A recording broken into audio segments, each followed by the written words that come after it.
हाँ जी, नमस्कार, good morning, जय श्री कृष्णा। आप सभी साथियों का एक बार फिर से हार्दिक स्वागत और अभिनंदन है अभिनव आर एस अकेडमी के इस ई प्लेटफॉर्म पर। साथियों, मैं केसी शर्मा आज एक बार फिर से उपस्थित हूँ आप लोगों के साथ में बहुत ही पॉपुलर राजस्थान को जाने राजस्थान जी के प्रश्नोत्तरी भाग 2 के साथ। जी हाँ साथियों, जैसा कि आप सभी को विदित है, कल 19 अप्रैल 2020 से हमने राजस्थान को जाने प्रतियोगिता सीरीज शुरू की थी ई प्लेटफॉर्म पर। और ये प्रतियोगिता सीरीज कल बच्चों के बीच खासी उत्साहित इसको लेकर वो लोग थे और बहुत ज़्यादा पॉपुलर कल रही। बहुत सारे विद्यार्थियों ने इसके जवाब भी दिए और जैसा कि हमारा अनाउंसमेंट था कि इस प्रतियोगिता सीरीज में प्रतिदिन एक लकी ड्रॉ के द्वारा विजेता घोषित किया जाएगा। तो साथियों, सबसे पहले बारी है आज कल के प्रतियोगिता जो सीरीज 1 थी, जो प्रश्नोत्तरी सीरीज फर्स्ट थी, उस प्रश्नोत्तरी सीरीज फर्स्ट के विजेता अनाउंस करने की। तो साथियों, दिल थाम कर बैठ जाइए। कल जो प्रतियोगिता सीरीज फर्स्ट थी, उस प्रतियोगिता सीरीज फर्स्ट के जो विजेता हैं वो विजेता हैं आपकी स्क्रीन पर ये। जी हाँ, निखिल कुमार, कॉन्ग्रेचुलेशन बेटा, बहुत बहुत बधाई आपको प्रश्नोत्तरी फर्स्ट के विजेता बनने के लिए। साथियों, निखिल कुमार ये भी विद्यार्थी जीवन व्यतीत कर रहे हैं और भागरोटा जयपुर से ही वर्तमान में ये पढ़ाई को आगे बढ़ा रहे हैं। साथियों, मैं संपूर्ण अभिनव आर एस अकेडमी टीम की तरफ से और सभी साथियों की तरफ से बेटा निखिल कुमार को बहुत बहुत बधाई और शुभकामनाएं ज्ञापित करता हूं। साथियों, इस प्रतियोगिता सीरीज में सब लोगों ने, सभी विद्यार्थियों ने बढ़ चढ़ कर हिस्सा लिया। कुछ विद्यार्थी, कुछ साथी मेरे जिनका इस लकी ड्रॉ में नाम नहीं आ पाया, परंतु उनका कार्य, उनके आंसर बड़े ही सराहनीय थे। बहुत अच्छा बच्चों को मोटिवेट किया उन्होंने। रमेश भंडारी जी, राधा शर्मा, कृष्णा क्लासेज के गौरव जी सर, बहुत बहुत धन्यवाद आपका। प्रियंका मीणा, संजय प्रजापत, निखिल जो आपके सामने हैं, राम चौधरी, नंद किशोर, आप सभी साथियों का मैं बहुत बहुत धन्यवाद ज्ञापित करता हूं। आप लोगों ने सभी बच्चों को बहुत मोटिवेट किया और बराबर जवाब देते रहे। इस पर मोहसिन खान है, गजानन कुमावत है, सतीश शर्मा है, बहुत सारे विद्यार्थी, अनवर अली है, बहुत से इन सभी विद्यार्थियों को तहे दिल से शुक्रिया। तो साथियों, आप सभी बने रहिए इस प्रश्नोत्तरी सीरीज के साथ में। आज आप सभी साथियों का 20 अप्रैल की इस प्रश्नोत्तरी सीरीज सेकंड में पुनः हार्दिक स्वागत और अभिनंदन। साथियों, तैयार हो जाइए अपनी कॉपी और पेन लेकर और शुरू करते हैं आज हमारी प्रश्नोत्तरी सीरीज, राजस्थान को जाने प्रश्नोत्तरी सीरीज का दूसरा पार्ट। और दूसरे पार्ट का पहला प्रश्न आपकी स्क्रीन पर ये रहा। साथियों, फटाफट जवाब कमेंट बॉक्स में डालिए और हो सकता है कल के विजेता आप हों। साथियों, आपकी स्क्रीन पर पहला प्रश्न ये रहा। जी हाँ, वह अभिलेख जो प्राचीन राजस्थान में भागवत संप्रदाय के प्रभाव की पुष्टि करता है। बहुत ही इंपॉर्टेंट प्रश्न। जैसा कि मैंने कल एक बात आप लोगों के सामने निवेदन की थी कि इस प्रतियोगिता सीरीज में जितने भी प्रश्न आप लोगों के सामने रखे जाएंगे वो बहुत ही महत्वपूर्ण प्रश्न होंगे। साथियों, मैं इतना वादा करता हूँ, कोई भी मेरा साथी जो राजस्थान से संबंधित अगर किसी एग्ज़ाम की तैयारी कर रहा है, वो अगर इस प्रतियोगिता सीरीज के पूरे पार्टों को देख लेता है, तो मैं इतना विश्वास आपको दिलाना चाहूँगा कि राजस्थान जीके का प्रश्न उसके इस सीरीज से बाहर नहीं जाएगा। 90% प्लस प्रश्नों की मैं गारंटी इस सीरीज के माध्यम से आप लोगों से लेना चाहूँगा। तो पूरी तरीके से इस सीरीज को ईमानदारी से देखिए और 1 घंटा ऐसा माहौल क्रिएट कीजिए कि आप लोग क्लासरूम में बैठकर पढ़ रहे हैं। साथियों, स्वागत है आपका पुनः। जिन साथियों ने अभी तक इस चैनल को सब्सक्राइब नहीं किया है, वो इस चैनल को सब्सक्राइब कीजिए। आप लोगों का ये दायित्व है कि इसको अधिक से अधिक साथियों तक शेयर करें ताकि ज़्यादा से ज़्यादा साथी हमारे साथ जुड़ सकें और इस सीरीज में भाग ले सकें। प्रश्न की ओर बढ़ते हैं। वह अभिलेख जो प्राचीन राजस्थान में भागवत संप्रदाय, जी हाँ, बहुत ही अच्छा प्रश्न, भागवत संप्रदाय के प्रभाव की पुष्टि करता है। ऑप्शन ए घटियाला अभिलेख, ऑप्शन बी बेशनगर अभिलेख, बुचकला अभिलेख और गोसुंडी का अभिलेख। जी हाँ साथियों, कापी के जवाब ठीक आ रहे हैं, जवाब देते चलो फटाफट। राइट आंसर है गोसुंडी का शिलालेख। जी हाँ, अब बात करते हैं अपन लोग कि गोसुंडी का शिलालेख आखिर क्या है और कैसे, कहाँ से ये प्राप्त हुआ। तो साथियों मैं चर्चा करना चाहूँ घोसुंडी के शिलालेख के बारे में। तो ये शिलालेख को हाथीबाड़ा का शिलालेख भी कहते हैं। जी हाँ, हाथीबाड़ा। इस शिलालेख को और किस नाम से जानते हैं? हाथीबाड़ा के शिलालेख के नाम से भी जानते हैं। साथियों अगर मैं बात करूं इस शिलालेख के बारे में, तो इस शिलालेख को हमने जो प्राप्त किया वो घोसुंडी गांव से प्राप्त किया था, जो कि पड़ता है चित्तौड़ में, इसलिए इसका नाम हो गया घोसुंडी का शिलालेख। तो ये कहाँ से प्राप्त हुआ था? हमें चित्तौड़ से। घोसुंडी का शिलालेख कहाँ से प्राप्त हुआ? चित्तौड़ से प्राप्त हुआ। आगे की मैं चर्चा करूं तो साथियों इसकी भाषा काफ़ी बार पूछ ली जाती है। जो घोसुंडी का शिलालेख है इसकी भाषा थी संस्कृत भाषा। जी हाँ, कौन सी भाषा से संबंध रखता था? ये संस्कृत भाषा से।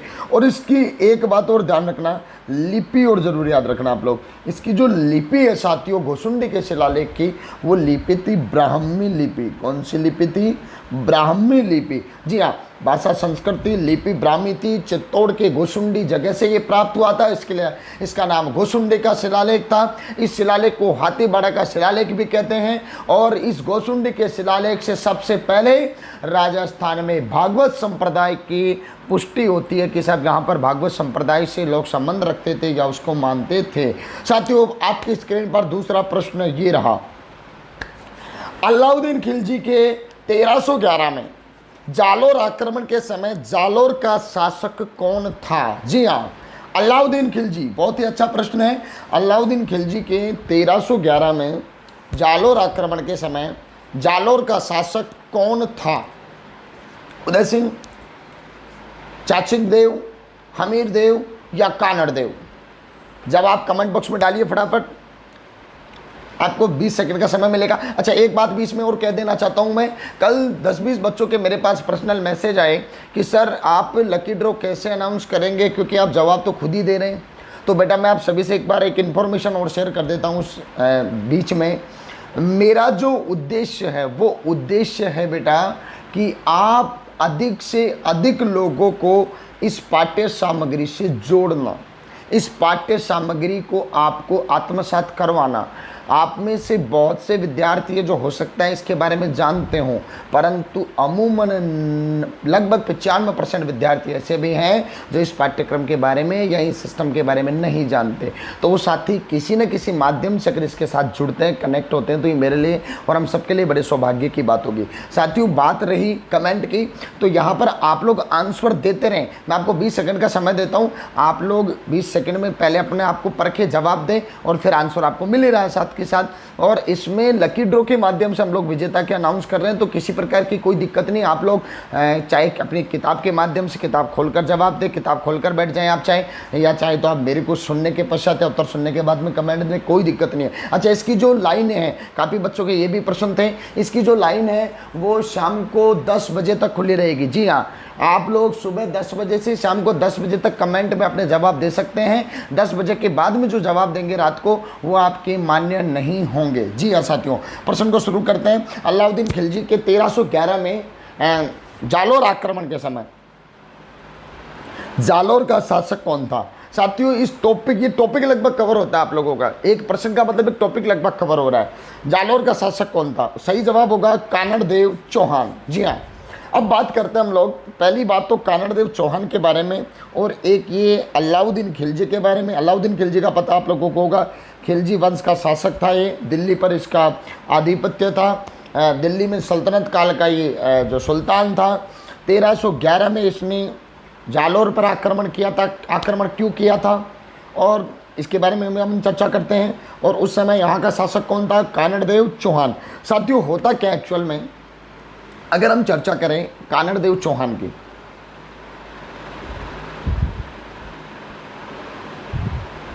कानड़ देव चौहान, तो साथियों एक तो ये चौहान था, मतलब चौहान जो वंश का था। आगे मैं बात करूं तो इनकी जो शाखा थी वो शाखा थी सोनगरा। ये कौन कहलाते थे? सोनगरा चौहान। फिर बात आती थी कि साहब जी सोनगरा चौहान क्यों कहलाते थे? तो साथियों इन जो चौहान थे, इन चौहानों की जो सोनगरा शाखा थी, इसके जो संस्थापक थे, उस संस्थापक का नाम था कीर्तिपाल चौहान। जी हाँ, कीर्तिपाल चौहान। और इस कीर्तिपाल चौहान ने इस चौहान शाखा की जो स्थापना की थी वो की थी सोनगिरी की पहाड़ी पर। जी हाँ, सोनगिरी की पहाड़ी पर।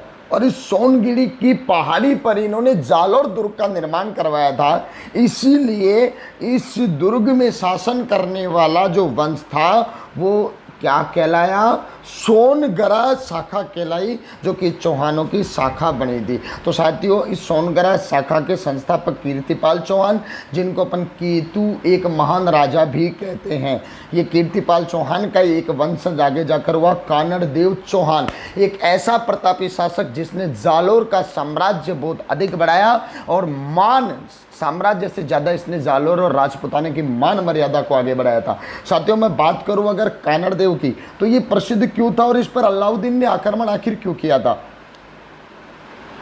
कानड़ देव की बात करूं साथियों, तो एक्चुअल सबसे पहले एक बात जो मैं आपसे करना चाहूँ, हुआ क्या था आखिर? ये बड़ा ही सटपटा राजा था, मतलब अपनी धुन में रहने वाला राजा था, किसी को कुछ नहीं समझने वाला राजा था। उधर क्या हुआ, सबसे पहले मैं बात को शुरू करूं थोड़ी सी, तो अलाउद्दीन खिलजी ने क्या किया? अलाउद्दीन खिलजी ने अपनी सेना भेजी साहब सोमनाथ मंदिर को लूटने के लिए। जी हाँ, सोमनाथ मंदिर को लूटने के लिए। ये अपना माना राजस्थान है, ये आपका जालोर है, ये आपका उदयपुर है। साथियों, अलाउद्दीन खिलजी की सेना राजस्थान में प्रवेश कर गई। इधर सोमनाथ था जो गुजरात में पड़ता है। तो ये सेना जालोर की भूमि से निकलना चाहती थी, परंतु कानड़ देव बैठा था जालोर में। जालोर में कानड़ देव ने मना कर दिया, इनकार कर दिया कि भैया मैं तो मेरे जालोर से नहीं जाने दूंगा आपकी सेना को, क्योंकि यहाँ पर मेरे किसानों की फसल नष्ट होगी, तो मैं यहाँ से नहीं जाने दूंगा आपकी सेना को। अलाउद्दीन खिलजी को बड़ा बुरा लगा जब सूचना पहुंची तो कि यार दिल्ली के सुल्तान कोई सेना को जाने से रोक रहा है। कोई बात नहीं, उस समय ज़्यादा टेंशन नहीं लिया अलाउद्दीन ने, क्योंकि सोमनाथ को लूटना था और वो उदयपुर के मार्ग से सोमनाथ पर चला गया। परंतु जब सोमनाथ से लूट कर और जब वापस दिल्ली की ओर प्रस्थान कर रहा था, तब भी एक घटनाक्रम घटित हुआ और कानड़ देव चौहान ने जो अलाउद्दीन खिलजी की सेना थी उसको यहाँ पर पराजित किया और उसको जालोर से प्रवेश नहीं करने दिया। साथियों, ये कसक बैठी हुई थी अलाउद्दीन खिलजी के दिमाग में। दूसरी बात, इस बात को भी भुला दिया था बेचारे अलाउद्दीन खिलजी ने कैसे न कैसे करके, और अलाउद्दीन खिलजी ने इसको मित्रवत मान लिया था। अब कानड़ देव का आना जाना हो गया था दिल्ली के दरबार में। ये दिल्ली का दरबार था, यहाँ पर अलाउद्दीन खिलजी बैठता था, यहाँ पर इसके जितने भी सामंत थे, जितने भी इनके अनुयायी थे, सारे बैठा करते थे। तो यहाँ पर कानड़ देव बैठता था और जो भी राजा थे उनके साथ में। कानड़ देव क्या करता था, इसके एक पुत्र था, कानड़ देव के पुत्र का नाम था वीरमदेव। साथ ही वीरमदेव भी क्या करता था, दरबार में अपने पिता के साथ चला जाया करता था दिल्ली दरबार में। काफ़ी बार जब कानड़ देव नहीं जाता था तो वीरमदेव दरबार में पिता के स्थान पर चले जाता था। इस अलाउद्दीन खिलजी के क्या हैं, एक की थी एक पुत्री का नाम था फिरोजा। अब ये फिरोजा क्या करती थी, जितनी भी दरबार की कार्यवाही होती थी उसको ऊपर दरबार में ही बैठकर और देखती रहती थी, निहारती रहती थी। साथियों, कहानी ऐसी बनी कि इस फिरोजा ने एक दिन देख लिया किसको, वीरमदेव को। वीरमदेव को देखा और मन ही मन में इससे प्रेम करने लगी और अथाह प्रेम करने लगी। प्रेम ऐसा करने लगी कि साहब बोले मुझे तो किसी भी हालत में वीरमदेव चाहिए।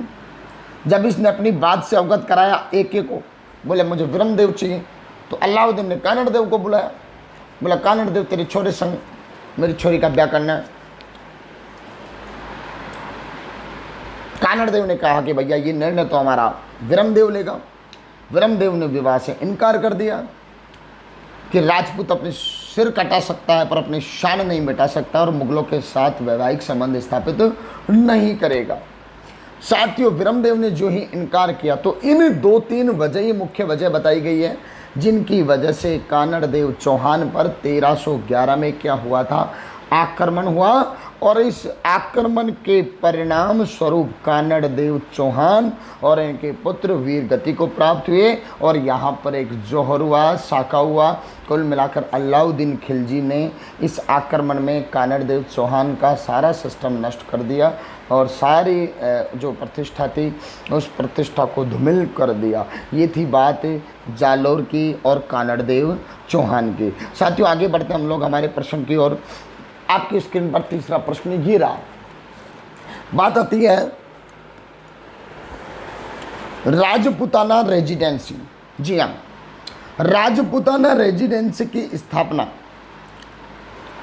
1932 में किस स्थान पर की गई थी? प्रश्न को गहराई से और ध्यानपूर्वक पढ़ना, बड़ा ही मजेदार प्रश्न है। राजपूताना रेजिडेंसी की स्थापना 1932 में किस स्थान पर की गई थी? पहली बात तो राजपूताना रेजिडेंसी क्या है, जिसकी स्थापना 1932 में हुई थी, किस स्थान पर हुई थी? तो यहाँ पर केवल इतना सा पूछ रहा आपसे कि किस स्थान पर हुई थी। चूरू, अजमेर, जालौर, बीकानेर। जवाब दीजिए फटाफट। साथियों, यहाँ पर जो राइट आंसर होगा वो राइट आंसर होगा अजमेर। अब हम लोग बात शुरू करते हैं कि साहब आखिर राजपूताना रेजिडेंसी क्या थी। ध्यान से सुनना। राजपूताना रेजिडेंसी की बात करूं उससे पहले मैं थोड़ा सा पीछे ले जाना चाहूँगा आपको। साथियों, अपने यहाँ पर क्या हुआ, राजपूताना की जो रियासतें थी उन रियासतों ने ब्रिटिश ईस्ट इंडिया कंपनी की अधीनता स्वीकार कर ली। अब जो ही अधीनता स्वीकार करी, जो ही राजपूताना की रियासतों ने ब्रिटिश ईस्ट इंडिया कंपनी की क्या कर ली, अधीनता स्वीकार। तो अधीनता स्वीकार करने के बाद में अब शासन किसको चलाना था? यहाँ पर ब्रिटिश ईस्ट इंडिया कंपनी को। अब ब्रिटिश ईस्ट इंडिया शासन चलाने के लिए यहाँ पर सिस्टम तो बनाए अपना, तो उन्होंने क्या किया, एक एजेंसी यहाँ पर स्थापित की थी। क्या स्थापित की थी? एजेंसी। और ये जो एजेंसी थी ना, इस एजेंसी को ही हम लोग राजपूताना रेजिडेंसी के नाम से जानते हैं। इस एजेंसी को किस नाम से जानते हैं? राजपूताना रेजिडेंसी। ध्यान से समझना, बहुत ही अच्छा और इंपॉर्टेंट प्रश्न है राजपूताना रेजिडेंसी का।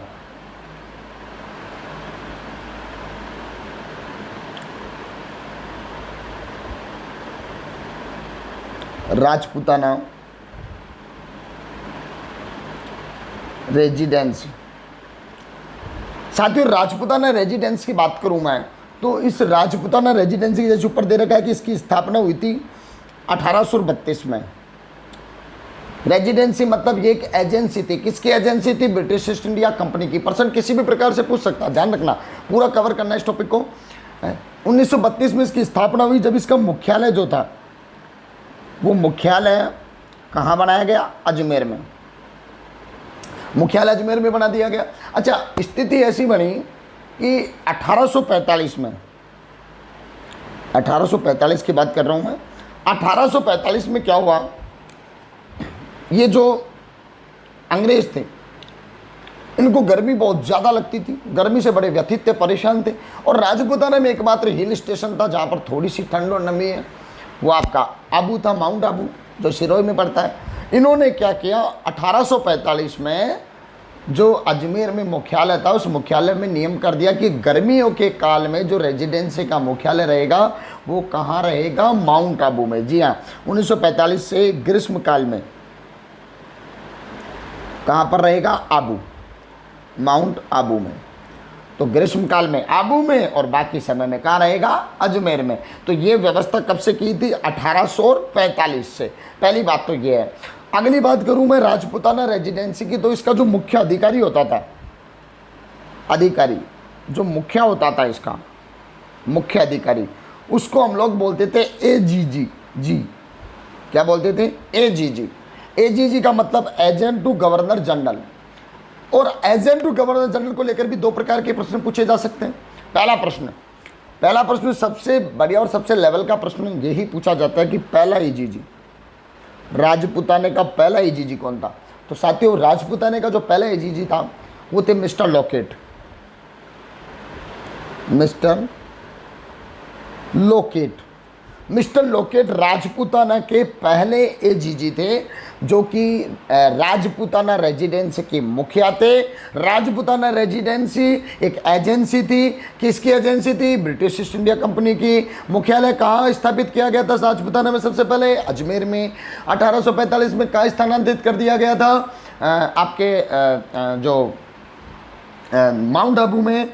और साथियों एक प्रश्न और, अगर मैं बात करूं 1857 की, 1857 की जो क्रांति हुई थी, प्रश्न पूछा जा सकता है 1857 की क्रांति के समय राजपूताना रेजिडेंसी का मुख्यालय कहाँ था?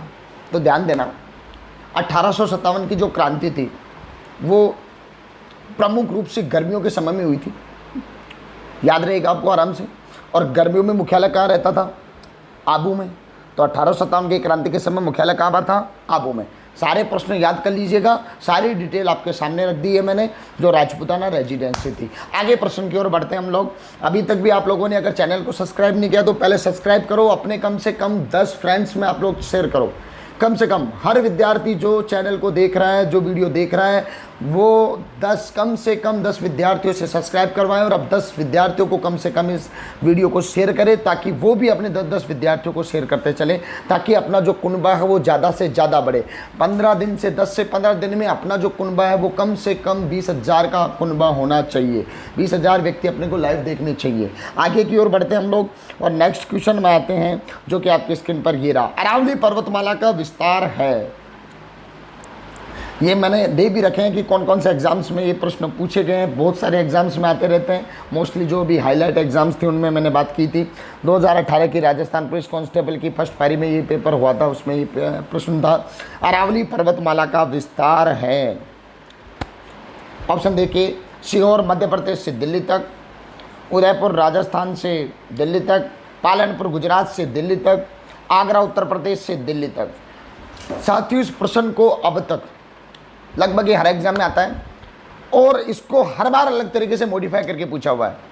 पिछली बार पटवार एग्जाम हुई थी, पटवार एग्जाम में ये प्रश्न था, इसको किस तरीके से पूछा गया था बताता हूँ। पटवार में प्रश्न था कि अरावली पर्वतमाला का स्थिति है किधर से किधर स्थिति है उसकी, राजस्थान विशेष के संदर्भ में वो प्रश्न पूछा गया था। और यहाँ पर प्रश्न थोड़ा सा अलग है, ऑप्शन अलग है। प्रश्न एक होगा, उसको ऑप्शन अलग अलग तरीके से दे सकता है वो। तो यहाँ पर जो आंसर होगा कमेंट में डालिए फटाफट। यहाँ पर आंसर होगा पालनपुर गुजरात से दिल्ली तक। जी हाँ, पालनपुर गुजरात से दिल्ली तक चल रही है। कैसे है देखो, हम चर्चा करते हैं इसके बारे में। सबसे पहले ये अपना राजस्थान। साथियों क्या हुआ, अरावली पर्वतमाला की बात करूं तो अरावली पर्वतमाला वैसे जो प्रारंभ होती है ना, अगर जलीय मार्ग में अगर बात करूं तो अरब सागर में भी इसके कुछ प्रमाण भूगोलवेत्ता बताते हैं। परंतु स्थल पर अगर अरावली पर्वतमाला की मैं बात करूं तो स्थल पर प्रारंभ होती है ये पालनपुर से। कहाँ से प्रारंभ होती है? पालनपुर से। पालनपुर पड़ता है गुजरात में। पालनपुर गुजरात से ये स्थल पर प्रारंभ होती है और ये राजस्थान में आई, राजस्थान से बाहर निकली और ये दिल्ली की ओर प्रस्थान कर गई। साथियों अगर मैं बात करूं तो इसका जो सिस्टम है वो मैं थोड़ा सा बना देता हूं।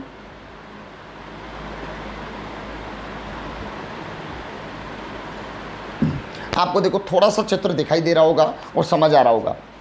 जो पटवार का प्रश्न था वो भी मैं यहाँ पर देखूंगा, बताऊंगा आपको। हुआ क्या एक्चुअल में साथियों, ये जो अरावली थी, इस अरावली की अगर बात करूँ तो इसका जो स्थल पर प्रारंभ वो तो होता है पालनपुर गुजरात से, परंतु जो राजस्थान में प्रारंभ होता है वो होता है आबू सिरोही से। राजस्थान में कहाँ से? आबू सिरोही से। राजस्थान में जो एंड है वो एंड कहाँ पर हुआ इसका? खेतड़ी में। राजस्थान में एंड कहाँ पर हुआ? खेतड़ी। और खेतड़ी कहाँ पर पड़ती है? झुंझुनू में। और इसका अंतिम जो बिंदु है वो अंतिम बिंदु है इसका दिल्ली। तो हमारा प्रश्न तो था कि कहाँ से कहाँ विस्तार है इसका, तो जवाब था अपना पालनपुर से दिल्ली। ये पालनपुर से दिल्ली। साथियों अब ध्यान देना, देखो ये पूर्वी दिशा, ये पश्चिम, ये उत्तर और ये दक्षिण। अब जो पटवार में प्रश्न था वो देखना, विस्तार पूछा था इसका, सॉरी स्थिति पूछी थी इसकी। तो स्थिति देखो किधर से किधर होगी इसकी, ये दक्षिण हो गया और ये पश्चिम हो गया। तो दक्षिण पश्चिम से उत्तर पूर्व की ओर, ये आंसर राइट था आपका। दक्षिण पश्चिम से उत्तर पूर्व की ओर अरावली पर्वतमाला की क्या है, स्थिति बनी हुई है। एक बात का और ध्यान रखना, ये जो अरावली पर्वतमाला आपको देखो नीचे से थोड़ी चौड़ी दिखाई दे रही है और ऊपर से थोड़ी सकरी दिखाई दे रही है, मतलब इसका जो फैलाव या जो विस्तार है वो दक्षिण पश्चिम में ज़्यादा है कंपेरेटिव टू उत्तर पूर्व के। ये बात भी आप लोग ध्यान में रखना। आगे चलते हैं, जब अपन अरावली पर्वतमाला का वीडियो अपलोड करेंगे तो बहुत ही प्यारी तरीके से हम लोग इस अरावली को कवर करेंगे। अभी हम लोग केवल प्रश्नोत्तरी की तरफ चल रहे हैं, ये बीच बीच में आप लोगों को मैं थोड़ी थोड़ी डिटेल देते चल रहा हूँ। अगला प्रश्न आपकी स्क्रीन पर ये रहा, निम्नलिखित में से अंतः प्रवाही नदी नहीं है। जी हाँ, अंतः प्रवाही नदी नहीं है, अंतः प्रवाह की नदी नहीं है। कौन सी नहीं है? कॉलेज व्याख्याता एग्जाम 2016 में, कॉलेज लेक्चर की जो एग्ज़ाम हुई थी तो 16 में, उसका ये प्रश्न आप लोगों की स्क्रीन पर है। अंतः प्रवाही नदी नहीं है। साबी नदी, कातली नदी, काकणी नदी और खारी नदी, इनमें से ऐसी नदी छाटनी आपको अंतः प्रवाह की नहीं है। जवाब फटाफट डालिए कमेंट बॉक्स में। साथियों राइट आंसर जो होगा आपका वो राइट आंसर होगा खारी नदी। जी हाँ, अब बात आती है हमारे सामने कि साहब अंतः प्रवाह क्या है। तो साथियों ध्यान रखना, अपने यहाँ पर जो प्रवाह तंत्र है, अपने यहाँ पर जो प्रवाह तंत्र है वो 3 प्रकार का प्रवाह तंत्र माना जाता है। कुछ नदियाँ ऐसी होती हैं, इधर की साइड में बना देता हूँ आपका अरब सागर, इधर आपकी बंगाल की खाड़ी। अब ध्यान रखना, नदियों के मैंने कितने प्रकार बताए? 3 प्रकार। एक होती है बंगाल की खाड़ी का प्रवाह तंत्र वाली नदी, एक होती है अरब सागर के प्रवाह तंत्र की नदी, एक होती है अंतः प्रवाह का तंत्र। तो साथियों वो नदियाँ जो अपना जल अरब सागर की तरफ लेकर जाती है वो तो कहलाती है अरब सागर का प्रवाह तंत्र। पर वो नदियाँ जो अरावली की वजह से अपना जल किधर लेके जाती है, बंगाल की खाड़ी की तरफ, वो कहलाती है बंगाल की खाड़ी का प्रवाह तंत्र। पर ऐसी नदियाँ भी कुछ होती हैं जो नदी ना तो अपना जल अरब सागर तक पहुँचा पाती है और ना ही बंगाल की खाड़ी तक। ध्यान रखना, प्रत्यक्ष नहीं अप्रत्यक्ष रूप से भी नहीं पहुंचा पाती है ये, मतलब यहीं पर पैदा होती है और यहीं पर ये ख़त्म हो जाती है। ऐसी नदियाँ कहलाती है अंतः प्रवाह का तंत्र। तो इनमें से अपने पास जो अंतः प्रवाह की नदी है वो कौन सी थी? खारी नदी अपने यहाँ पर आंसर में था। अगले प्रश्न की ओर बढ़ते हैं, निम्न में से कौन सा एक सही मेल नहीं है? जी हाँ, कुछ परियोजनाओं के नाम आपके सामने दे रखे हैं। भीम सागर परियोजना झालावाड़, परवन लिफ्ट परियोजना बारा, सावन भादो परियोजना कोटा, चोली सिंचाई परियोजना बूंदी।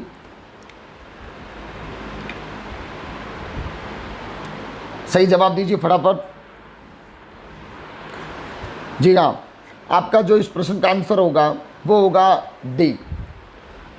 मतलब ये गलत दे रखा है इन्होंने, ये सुमेलित नहीं है, सही मेल नहीं खाता है। भीम सागर झालावाड़ में, परवन बारा में है, सावन भादो कोटा में है, परंतु जो चोली सिंचाई परियोजना है ये झालावाड़ में है। कहाँ पर है? झालावाड़। जबकि इन्होंने ऑप्शन में क्या दे रखा है? बूंदी। तो ये प्रश्न क्या है? इसका आंसर है चोली सिंचाई परियोजना। आगे की ओर बढ़ते हैं हम लोग। आपकी स्क्रीन पर अगला प्रश्न ये रहा, सर्वाधिक तेल, ये टीचर ग्रेड 2 2011 की परीक्षा में आरपीएससी द्वारा पूछा गया प्रश्न था। सर्वाधिक तेल किसके बीजों में पाया जाता है? बहुत ही अच्छा प्रश्न है, लॉजिकल प्रश्न है, जवाब दे फटाफट। सर्वाधिक तेल किसके बीजों में पाया जाता है? ऑप्शन है मूंगफली, सरसों, अरंडी या सोयाबीन। किसके तेलों में किसके बीजों में सर्वाधिक तेल पाया जाता है? फटाफट कमेंट बॉक्स में डालें जवाब। साथियों जो राइट आंसर है वो राइट आंसर होगा आपका अरंडी। जी हाँ, अरंडी के तेलों में। काफ़ी लोगों का जवाब आ रहा है मूंगफली में सबसे ज़्यादा होता है, नहीं, मूंगफली नहीं, अरंडी में सबसे ज़्यादा होता है, अरंडी। साथियों अगर मैं बात करूं इस अरंडी के बारे में, तो ये अरंडी का जो पेड़ होता है, इस अरंडी के पेड़ से या अरंडी के पेड़ के जो फलियां होती है ना, इन फलियों या बीज से ही तेल प्राप्त होता है, ध्यान रखना। तो इनका जो तेल होता है वो फलियों से प्राप्त होता है, फलियां कह दो या आपके इनका बीज कह दो, जिनको अंडोली के नाम से हम जानते हैं, बीज, इससे ये तेल प्राप्त होता है। अच्छा, इसका जो तेल होता है ना अरंडी का, वो वनस्पति तेल कहलाता है। कौन सा तेल कहलाता है अरंडी का? वनस्पति तेल की श्रेणी में आता है आपकी अरंडी से निकला हुआ तेल। और ये जो तेल है, इसका उपयोग जो है वो आपके साबुन बनाने में, दवाइयाँ बनाने में, या फिर जैसे आपका मोम हुआ या फिर पॉलिश हुई, इन सभी चीज़ों के निर्माण में इस तेल का क्या किया जाता है? प्रयोग किया जा रहा है। ये आपका ऐसा तेल है जो कि सर्वाधिक निकलता है, सबसे ज़्यादा निकलता है बीजों में, वो तेल था आपका अरंडी का तेल। नेक्स्ट क्वेश्चन आपके स्क्रीन पर ये रहा, रावत बाटा में, भूगोल का प्रश्न है, रावत बाटा में राजस्थान अणुशक्ति परियोजना, बहुत ही अच्छा इंपॉर्टेंट प्रश्न है। रावत बाटा में राजस्थान अणुशक्ति परियोजना की स्थापना किस देश के आर्थिक सहयोग से हुई? ये भी 2, 5, 7 तरीके से बनता है प्रश्न। मैंने जो प्रश्न तैयार किया है वो इस तरीके से है, रावत बाटा में राजस्थान अणुशक्ति परियोजना की स्थापना किस देश के आर्थिक सहयोग से, मतलब कौन से देश ने आर्थिक सहयोग करके और इस क्यों स्थापना करवाई है? जवाब दे फटाफट। संयुक्त राज्य अमेरिका, फ्रांस, कनाडा या फिर ब्रिटेन? साथियों जो राइट आंसर है वो है कनाडा। जी हाँ, ऑप्शन सी, कनाडा के आर्थिक सहयोग से इसकी क्या की गई थी? स्थापना की गई है। अब बात करूं अगर मैं थोड़ी सी आपके इस रावत बाटा की, क्योंकि इम्पोर्टेंट प्रश्न, अच्छा प्रश्न यहाँ से बनते हैं। साथियों इसकी जो स्थापना हुई थी, राजस्थान जो अणुशक्ति केंद्र है रावत बाटा में, इसकी स्थापना पहले बात तो पूछी जाए आपसे, तो स्थापना थी इसकी 1973 में। बहुत सारी किताबों में अलग अलग इसमें जवाब दे रखे हैं, आप लोग याद रखना 1973। अच्छा, फिर स्थापना कहाँ पर की गई थी इसकी? तो ये स्थापना रावत बाटा एक जगह का नाम है, इसलिए इसका नाम रावत बाटा अणुशक्ति केंद्र रखा गया, रावत बाटा। और रावत बाटा कहाँ पर पड़ता है? चित्तौड़ में। साथियों अगर मैं आगे बात करूं तो ये जो आधारित, बहुत बार ये प्रश्न पूछा गया है, राजस्थान में अणुशक्ति केंद्र किस पर आधारित है, या रावत बाटा अणुशक्ति केंद्र किस पर आधारित है?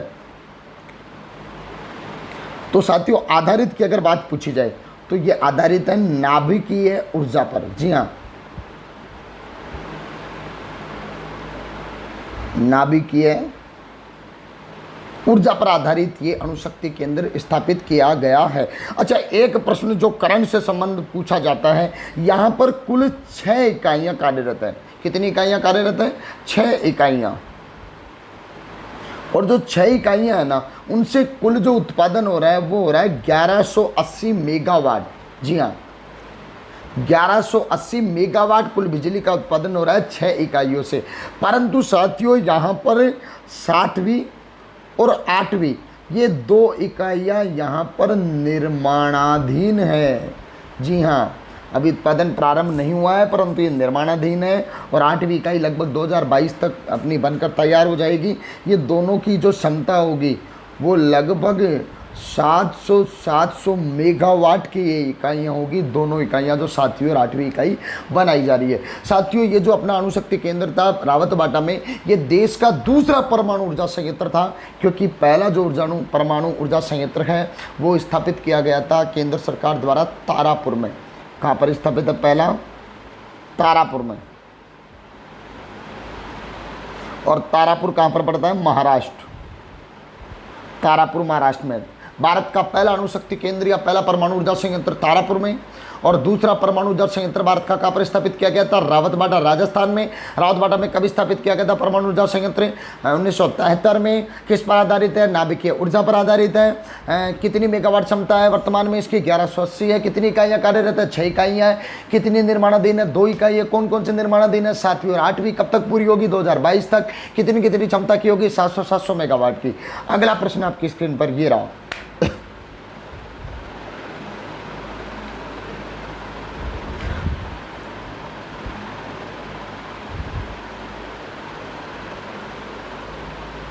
राजस्थान में बड़ी तीज मनाई जाती है। जी हाँ, बड़ी तीज मनाई जाती है।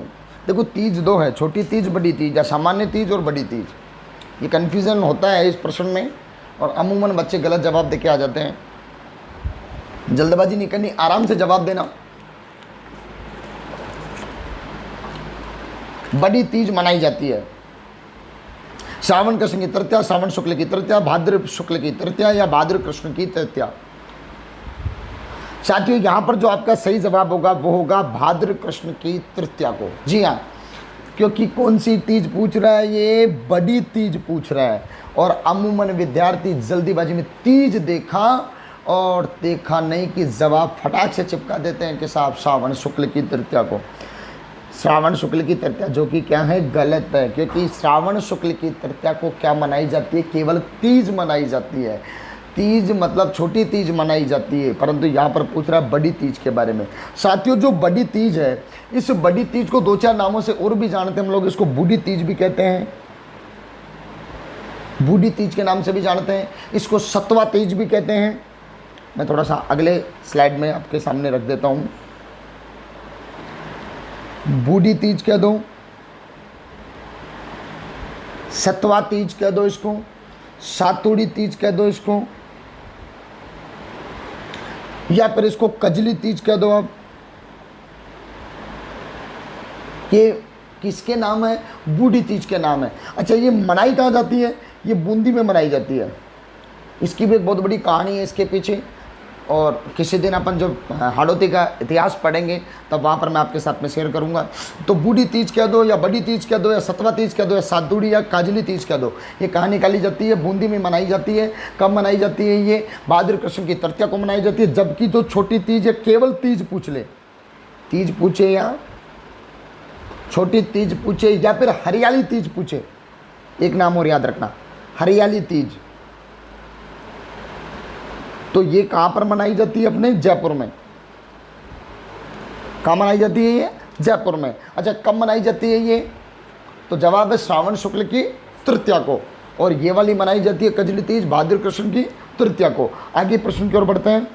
मुख्यमंत्री अपने पद पर, बहुत ही इंपॉर्टेंट, बहुत ही अच्छा प्रश्न है, देखना। मुख्यमंत्री अपने पद पर बना रहता है। अभी हाल ही में भारत के दो राज्य, एक तो मध्य प्रदेश जहाँ पर भी मुख्यमंत्री के पद को लेकर बड़ा बवाल हुआ, सत्ता परिवर्तन हुआ। फिर उधर महाराष्ट्र सरकार में भी सत्ता परिवर्तन हुआ, बहुत बड़े हंगामे हुए। तो इस बीच में ये प्रश्न बहुत ही इम्पोर्टेंट हो जाता है और पूछा जा सकता है, मुख्यमंत्री अपने पद पर बना रहता है। जवाब दीजिए। ऑप्शन ए, जब तक राज्य की जनता चाहे। जो बच्चे आरएस की तैयारी कर रहे हैं वो बच्चे एक बार हाथ खड़े करें, थंबनेल दे फटाफट अपना। और इस प्रश्न का जवाब उन सबसे जानना चाहूँगा मैं, क्योंकि उनके लिए भी अच्छा प्रश्न है ये। जब तक राज्य की जनता चाहे। दूसरा ऑप्शन है 5 वर्ष के निर्धारित समय तक। ऑप्शन सी है जब तक उसे मंत्रिपरिषद चाहे। ऑप्शन डी है जब तक उसे विधानसभा में बहुमत का विश्वास प्राप्त हो तब तक। जवाब दो फटाफट। काफ़ी बच्चों के जवाब आ रहे हैं 5 वर्ष तक, क्योंकि इन्होंने मुख्यमंत्री का कार्यकाल पढ़ा हुआ है 5 वर्ष। साथियों पढ़ा तो सही था आपने, परंतु ऑप्शन के अनुसार जवाब दो। मुख्यमंत्री का कार्यकाल या पद पर बने रहे, अगर 5 वर्ष तक पद पर बना रहता तो अभी हाल ही में मध्य प्रदेश में सत्ता परिवर्तन नहीं होती, माननीय कमलनाथ जी सत्ता से दूर नहीं होते, महाराष्ट्र में देवेंद्र फडणवीस सत्ता से दूर नहीं होते, वहाँ पर सरकार नहीं बदलती। यहाँ पर जो मुख्यमंत्री बना रहता है वो रहता है जब तक उसे विधानसभा में बहुमत का विश्वास प्राप्त हो। जिस दिन विश्वास खत्म हुआ बहुमत का, और उस दिन ही वो मुख्यमंत्री नहीं रहते हैं। ध्यान रखना इस बात का। बहुत ही अच्छा प्रश्न यहाँ पर बनता है। साथियों इस प्रश्न को लेकर एक बात और पूछ ली जाती है कि मुख्यमंत्री की जो नियुक्ति है, क्योंकि मैंने बताया इस प्रश्न के चर्चा में रहने की वजह से ये प्रश्न पूछा जा सकता है। अभी हाल ही में मध्य प्रदेश और महाराष्ट्र का आपको पता है घटनाक्रम। इसकी नियुक्ति जो होती है वो संविधान के जो अनुच्छेद है 163, याद रखना संविधान का कौन सा अनुच्छेद, 163 के द्वारा इसकी नियुक्ति की जाती है। अच्छा नियुक्ति से बात आती है, नियुक्ति करता कौन है, तो इसकी नियुक्ति होती है राज्यपाल द्वारा। कौन करता है इसकी नियुक्ति? राज्यपाल। अच्छा, राज्यपाल नियुक्ति करता है तो एक प्रश्न और याद रख लेना लगेगा, तो त्यागपत्र। ये त्यागपत्र किसे देता है? ये तो आपने देखा होगा अभी देवेंद्र फडणवीस किसको रात को ही त्यागपत्र देने गए थे, या कमलनाथ जी दोपहर में 3 बजे गाड़ी से निकलकर किसे त्यागपत्र देने गए थे?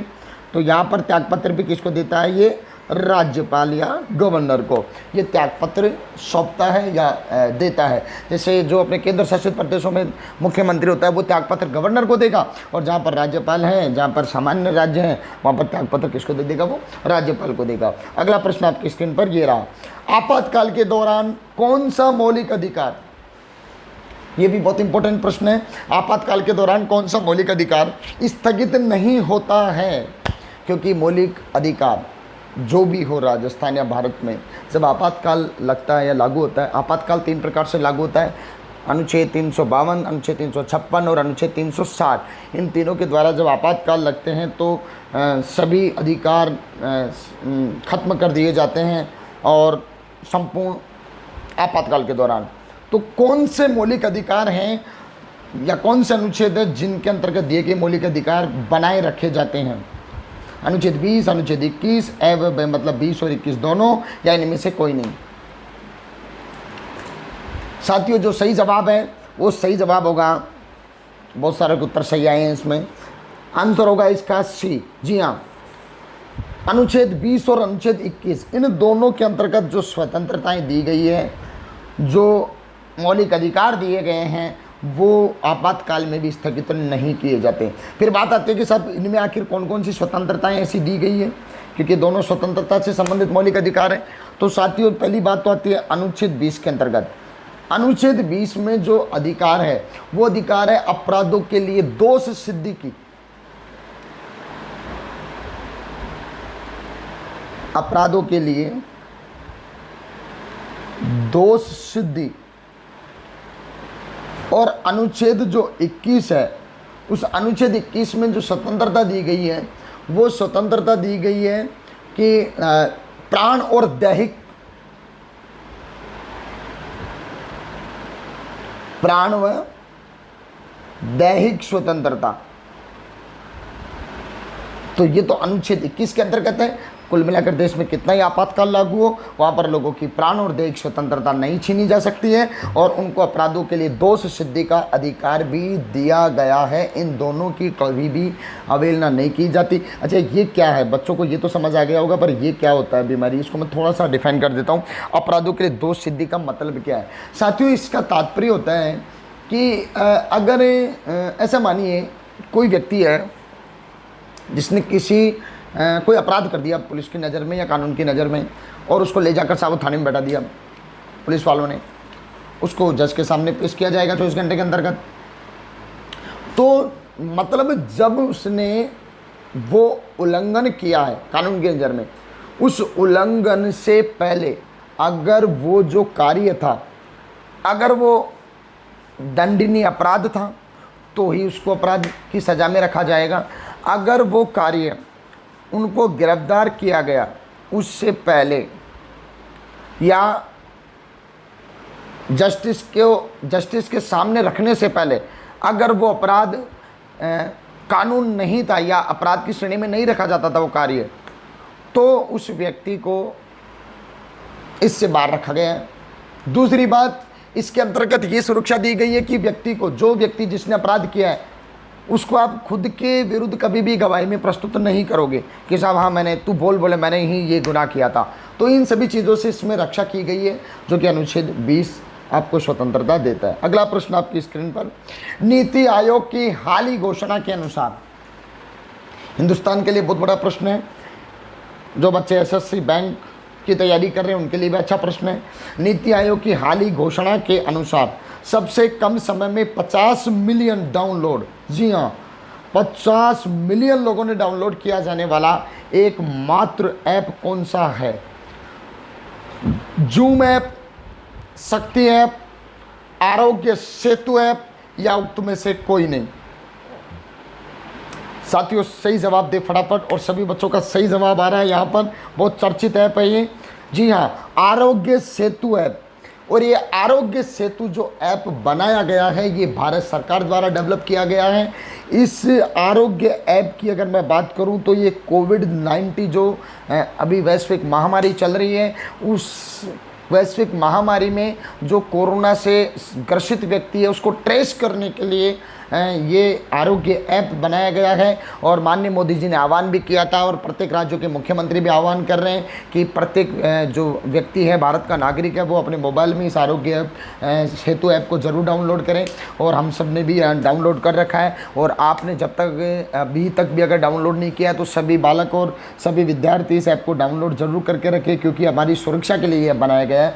और पूरे अगर मैं बात करूं तो अब तक का सबसे बड़ा ऐप साबित हुआ है, जो सबसे कम समय में इतने अधिक डाउनलोड्स इसको किए गए हैं। अच्छा, नीति आयोग के द्वारा ये घोषणा की गई है। नीति आयोग क्या है साथियों? अपने यहाँ पर जो पहले योजना आयोग चला करता था, उस योजना आयोग की जगह जिसने ली है वो है नीति आयोग। आगे के प्रश्न की ओर बढ़ते हैं हम लोग।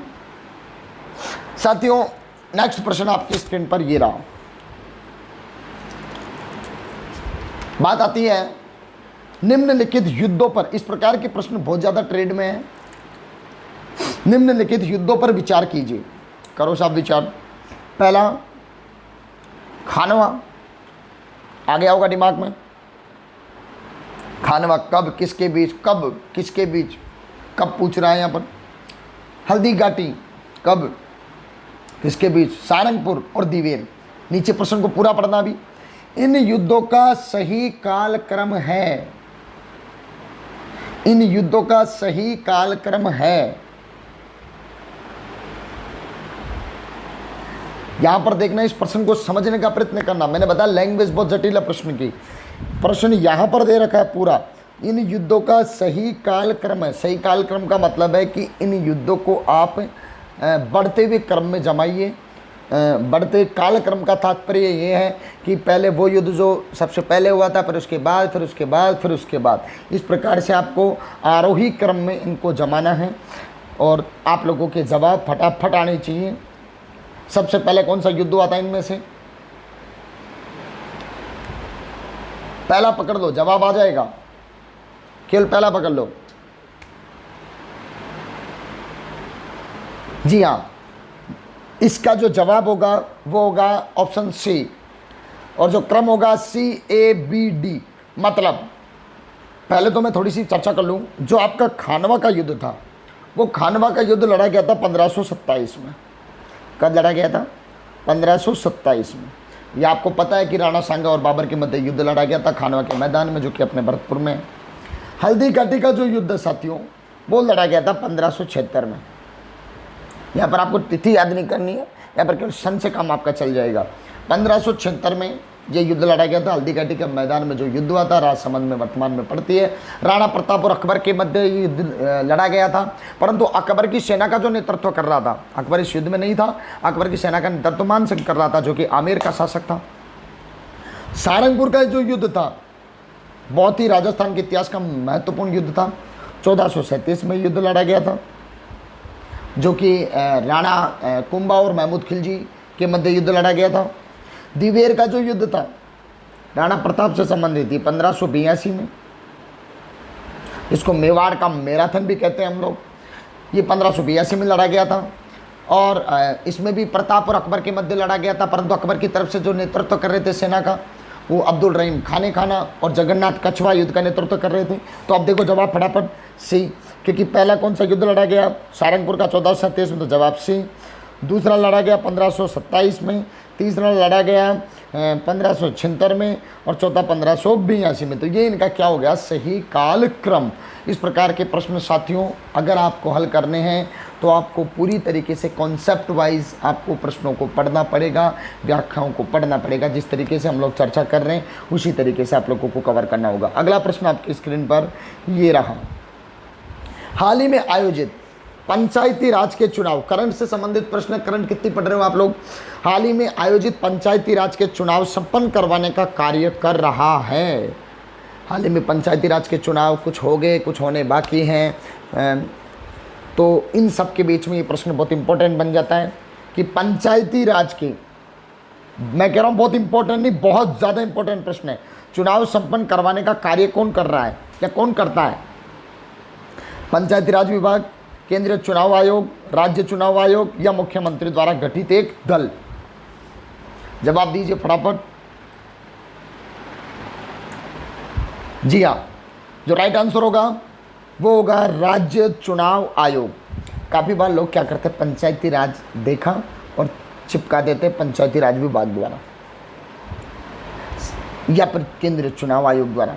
साथियों, राज्य की अगर मैं बात करूं तो उनमें पंचायती राज और शहरी निकायों के चुनाव के लिए विशेष प्रावधान किया गया है। किसका? राज्य चुनाव आयोग का।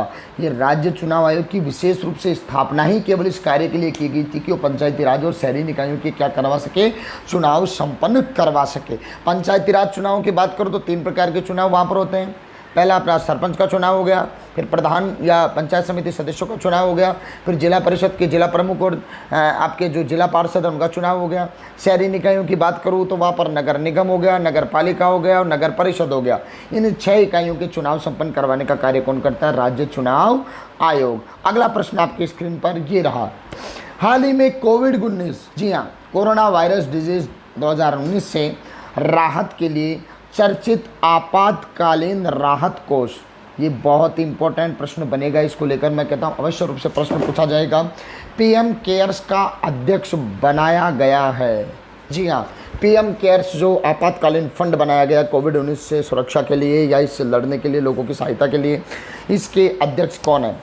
राष्ट्रपति, प्रधानमंत्री, वित्त मंत्री और रक्षा मंत्री? जवाब फटाफट दीजिए, सोच समझ कर दीजिए।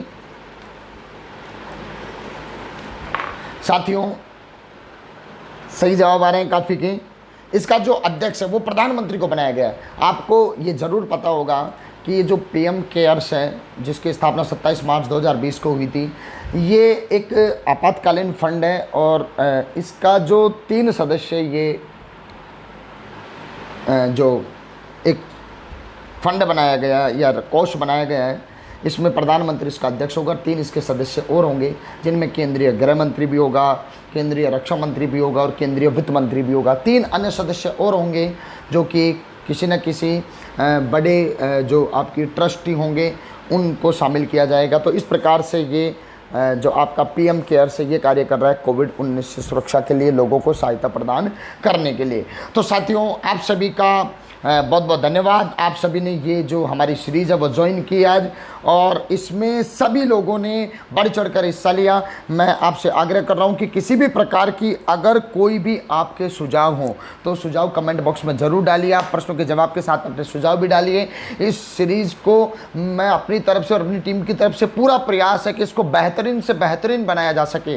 और भी आपके जो सुझाव हैं जिनके द्वारा इस सीरीज़ को हम लोग भारतीय स्तर पर राजस्थान के पूरे प्लेटफॉर्म तक कैसे ले जा सकते हैं, वो अपने सुझाव जो भी आपके कीमती सुझाव है वो मुझे ज़रूर आप पर्सनल व्हाट्सएप के माध्यम से या इस कमेंट बॉक्स के माध्यम से प्रोवाइड कराने का कष्ट करें। पुनः सभी साथियों को बहुत बहुत धन्यवाद, अपने सभी साथियों के, क्योंकि साथियों ये भी इस कोरोना-19 से लड़ने की एक मैं कहूँ कि एक वॉरियर्स के रूप में आप लोग कार्य कर रहे हैं, क्योंकि शिक्षा को ज़्यादा से ज़्यादा लोगों तक पहुँचाने का हम लोगों ने प्रण लिया है, हम लोगों ने निश्चय लिया है कि जो बालक और बालिकाएँ इस वैश्विक महामारी के दौरान घर पर बैठे हैं, पढ़ाई की मुख्य धारा से जुड़े हुए नहीं हैं, उन सभी विद्यार्थियों को चाहते हैं कि इस 1 महीने की दौरान वो सभी लोग पढ़ाई की धारा से जुड़े रहें और पढ़ाई से अलग नहीं हो, पृथक नहीं हो। तो साथियों, अपने सभी जितने भी फ्रेंड्स हैं जो पढ़ाई से जुड़ना चाह रहे हैं, जो पढ़ाई कर रहे हैं, उन सभी साथियों तक इस वीडियो को अधिक से अधिक शेयर करो और इस प्रतियोगिता सीरीज़ में अधिक से अधिक लोगों की जो भागीदारी वो सुनिश्चित करें। आप सभी साथियों से मेरा एक निवेदन और है कि साथियों, मैं आपसे एक बात कहना चाहता हूँ कि आपकी ज़िंदगी में जिस दिन आपने सीखना बंद कर दिया, जी हाँ, अगर जिस दिन आपने सीखना बंद कर दिया, मैं कहता हूँ उस दिन जीवन का जो आत्मा है उसका अंत हो जाता है। मतलब उस दिन आपने अपने आप को मार डाला, ये मानकर चलिएगा, क्योंकि अपने जीवन का केवल भौतिक स्वरूप रह जाता है, आत्मा का नाश हो जाता है। इसलिए कहा गया है कि सीखना बंद तो जीतना बंद या जीना बंद। मैं तो ये कहता हूँ आप लोगों से, साथियों, जब तक आप में जान है तब तक सीखते रहिए। रतन टाटा जी से आप लोग इस चीज़ को बहुत ज़्यादा सीख सकते हैं। बहुत से ऐसे हमारे देश में और हमारे विश्व में ऐसी ख्याति प्राप्त लोग हैं जो जीवन के अंतिम समय तक भी बहुत बड़ी बड़ी उपलब्धियों को हासिल करते रहते हैं। कुल मिलाकर जीवन के अंतिम समय तक सीखते रहना चाहिए। पुनः सभी साथियों को बहुत बहुत धन्यवाद, बहुत बहुत शुक्रिया। आपका दिन मंगलमयी हो। और आज के इस प्रतियोगिता में ध्यान रखना आप लोगों को, जो आपके जवाब आने चाहिए कमेंट बॉक्स में, वो शाम रात 10 बजे तक के जवाब ही लकी ड्रॉ में लिए जाएंगे। साथियों पुनः मैं इस सीरीज के माध्यम से आज की जो हमारी कल की जो 19 तारीख की प्रश्नोत्तरी सीरीज फर्स्ट थी, उसके विजेता निखिल कुमार को बहुत बहुत बधाइयाँ और बहुत बहुत शुभकामनाएं। कल का जब विजेता होगा उस विजेता का अनाउंसमेंट मैं करूँगा अपनी कल वाले वीडियो में, या जो टेस्ट सीरीज अपनी जो प्रश्नोत्तरी 3 होगी उसके माध्यम से अनाउंस